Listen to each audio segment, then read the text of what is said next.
Some outrage, you could say, among Democrats after blaming them for the deaths of two migrant children from Guatemala. An 8-year-old boy, a 7-year-old girl died in Border Patrol custody in separate incidents this month. The president tweeting Saturday, any deaths of children or others at the border are strictly the fault of the Democrats and their pathetic immigration policies that allow people to make the long trek thinking they can enter our country illegally. They can't. If we had a wall, they would not even try. A White House counselor, Kellyanne Conway, defending the president's statement.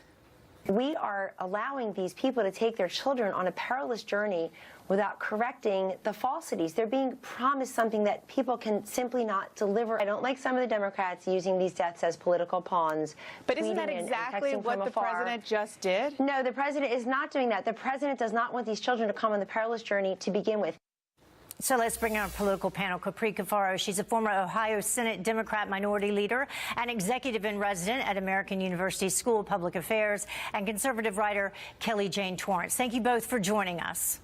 Absolutely. Good morning. So, Kelly, I will start with you. You know, placing the blame, but we have people on both sides of the border wall dying at this point. Yeah, it's a terrible tragedy, and I wish President Trump had sort of mentioned that and talked about how terrible this is and showed a bit of empathy before turning to politics, if he must. And I think both Democrats and Republicans are using these children as political tools. It is very sad, but it certainly, does bring the human cost home of immigration policies, and we should be having a very good debate about this right now. But it's hard to do when people are using children as pawns and using emotion rather than reason to talk about these crucial matters. Capri, if you get down to the facts of the matter, where we stand now, which is at a standstill, with neither side willing to bend, Republicans the last to make an offer, Democrats going on vacation. In 2006, Congress passed the Secure Fence Act. It mandated the construction of about 600 miles of the southern border, passed on a bipartisanship level, 283 votes in the House, 80 in the Senate, overwhelming. And then a couple years later, 2013, you had this Gang of Eight, this comprehensive immigration plan that also included funding for the wall, along with some movement on DACA. So why were Democrats willing to vote in favor of a border and border wall funding back in 2006 and 2013, but they aren't now?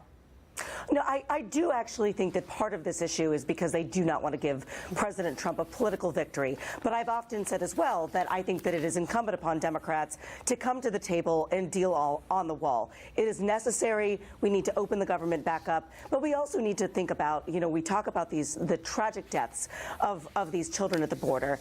And we should not be pointing fingers right now. There is obviously something wrong, something broken within our system. We have not had comprehensive immigration reform for real since 1986 under a Republican president of the United States, Ronald Reagan. This isn't about Democrats or Republicans. This is about really, really bad circumstances in Central America. And regardless of our immigration policy, these people are going to do what they're going to do because they think that anything is better than their current circumstances. So we need to work with the United Nations, with Mexico, and with Central American nations to figure out how we fix the humanitarian crisis and the crime so they don't come to begin with. Wall or no wall, that's not going to have an impact. Kelly Jane, this is nothing new, albeit these are two children. There have been deaths as a result of the trek that people make in to try to cross the border between 2012 and 2015. I think the numbers were somewhere around 18 migrants died. All those migrants were older, between the age of 24 and 49. That was during the Obama administration. So we've known that there's a problem for a while.